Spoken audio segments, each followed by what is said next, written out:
Προχωρούμε με αριθμό 414/23 επίκαιρη ερώτηση του βουλευτή της Νέας Δημοκρατίας νομού Λέσβου κ. Σπυρίδωνος Γαλινού προς τον Υπουργό Ανάπτυξης, Ανταγωνιστικότητας και Ναυτιλίας σχετικά με την αεροπορική και ακτοπλοϊκή διασύνδεση της Λίμνου με την υπόλοιπη χώρα.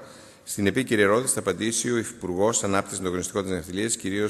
Άδωνος Γεωργιάδης. Το λόγο έχει ο κ. Σπυρίδων Γαλινός για να αναπτύξει διολίγων την ερώτησή του. Ευχαριστώ, κύριε Πρόεδρε.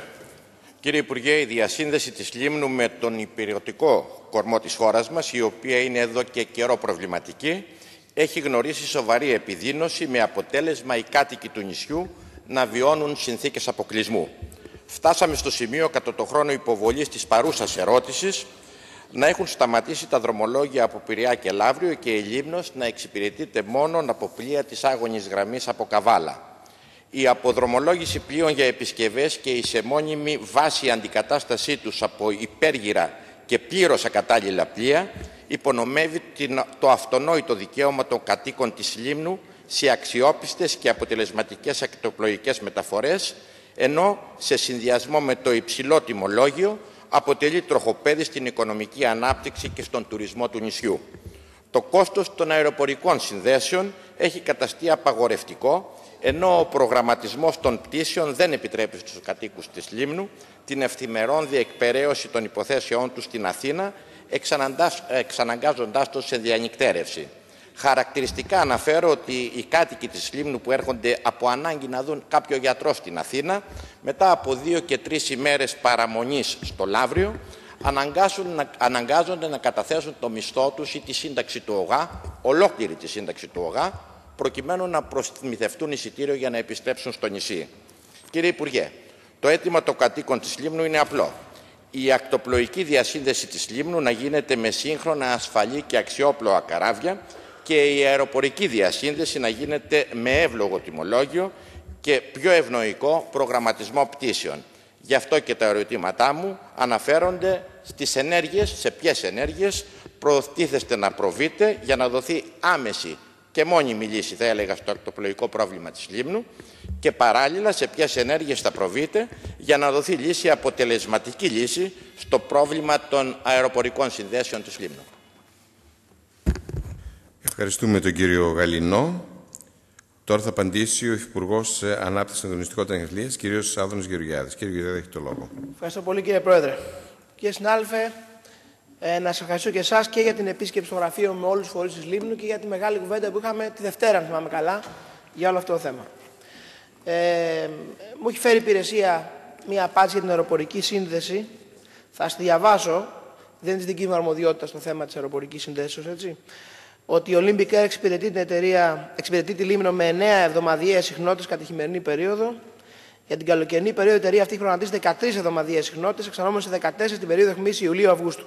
Η ναύλη στα ανωτέρα δρομολόγια κυμαίνεται από 39 έως 139 ευρώ για απλή μετάβαση προφόρων και χρεώσεων, ανάλογα με τη ζήτηση, τη συγκεκριμένη πτήση κτλ. Αυτή είναι η τυπική απάντηση που μπορώ να σας δώσω για την αεροπορική σύνδεση. Θα επεκταθώ όμως στο θέμα της ακτοπλοείας, που συνδέεται με τη γενική εικόνα της συνδέσεως της νήσου. Οι κάτοικοι έχουν την αίσθηση και απευθύνουν το ερώτημα και σε μένα αλλά και στην κυβέρνηση και σε όλους τους φορείς ότι η Λίμνος έχει αδικηθεί όλα αυτά τα χρόνια ως προς τη δυνατότητα συνδέσεώς της με την υπηρετική Ελλάδα και την υπόλοιπη χώρα. Και η απάντησή μου θα είναι λιτή, σαφής και ξεκάθαρη. Οι κάτοικοι έχουν δίκιο, η Λίμνος έχει αδικηθεί. Αυτή είναι η προσωπική μου γνώμη. Αυτή είναι μια κατάσταση χρονίζουσα. Για να είμαι δίκαιος και με όλους τους προκατόχους μου, ξέρετε πολύ καλά ότι υπάρχουν και συγκεκριμένα προβλήματα που το κράτος μας καλείται να λύσει όσον αφορά την εξυπηρέτηση των ακτοπλοϊκών συνδέσεων, τουλάχιστον σε εκείνες τις γραμμές που δεν έχουν την δυνατότητα να έχουν ελεύθερες δρομολογήσεις. Εκεί λέει που υπάρχει το επιχειρηματικό ενδιαφέρον από εταιρείες που μπορούν να πάση στιγμή να μπουν και να δρομολογήσουν όποια εταιρεία θέλει, όποιο πλοίο θέλει, με δική της πρωτοβουλία ούτως ή άλλως. Μιλάμε για εκεί όπου η κίνηση της γραμμής, έστω για ένα μεγάλο τμήμα του χρόνου, δεν είναι αρκετή για να δημιουργήσει αυτό το επιχειρηματικό ενδιαφέρον. Λόγοι εθνικοί, λόγοι ιστορικοί, λόγοι πραγματικοί επιβάλλουν το κράτος μας να δει το θέμα της Λίμνου με όσο δυνατόν γίνεται μεγαλύτερη υπευθυνότητα και ενεργητικότητα. Ξέρετε, έχει προκύψει ένα πολύ μεγάλο πρόβλημα με την αντικατάσταση του πλοίου Άκουα Μαρία, τις αντιδράσεις όπου υπάρχουν στο νησί για το πλοίο αυτό. Θέλω να ξεκαθαρίσω, επειδή ακούγονται από τους τοπικούς φορείς πάρα πολλές ενστάσεις για το θέμα της αξιοπλοείας, επειδή αναφέρεται το θέμα της αξιοπλοείας προς τις συνδέσεις, εγώ δεν είμαι ούτε ναυπηγός, ούτε ειδικός επί των πλοίων. Το κράτος μας έχει συγκεκριμένη υπηρεσία και συγκεκριμένους τρόπους όπου ελέγχει το αν ένα πλοίο είναι αξιόπλο ή δεν είναι. Αν σας έλεγα εγώ, ως Άδωνης Γεωργιάδης, ότι ένα πλοίο είναι αξιόπλο ή δεν είναι αξιόπλο, αυτό δεν θα είχε καμία πραγματική σημασία. Όμως το συγκεκριμένο πλοίο Άκουα Μαρία έχει ελεγχθεί 2 φορές με έκτακτο έλεγχο που έχω διατάξει εγώ από την υπηρεσία της επιθεωρήσεως πλοίων. Έχει περάσει μόλις προχθές τον ετήσιο έλεγχό του. Έχει πάρει τα πιστοποιητικά αξιοπλοείας από όλους τους διεθνείς φορείς που του χορηγούν τα σχετικά παραστατικά και η διεθνής οίκη, αλλά και η δική μας υπηρεσία κρίνει το πλοίο ως απολύτως αξιόπλο. Κουνάει το πλοίο? Ναι, κουνάει. Αυτό σημαίνει ότι δεν είναι αξιόπλο? Απαντούν όλοι οι ειδικοί και οι υπηρεσίες όχι. Το πλοίο είναι απολύτως αξιόπλο.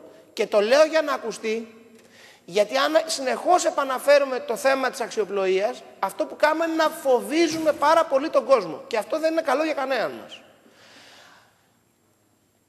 Όπως ξέρετε, μετά τη συνάντησή μας με όλους τους φορείς της Λίμνου που ήσταν παρόν, απεδέχθη το αίτημά τους και ανακοινώσαμε ότι στις 9 του μηνός Φεβρουαρίου θα κάνουμε ημερίδα στην Μυτιλήνη με προσκεκλημένους όλους τους τοπικούς φορείς, φυσικά και όλους τους τοπικούς βουλευτές, και εσείς μπορείτε να είστε παρόν, τα επιμελητήρια, την περιφέρεια.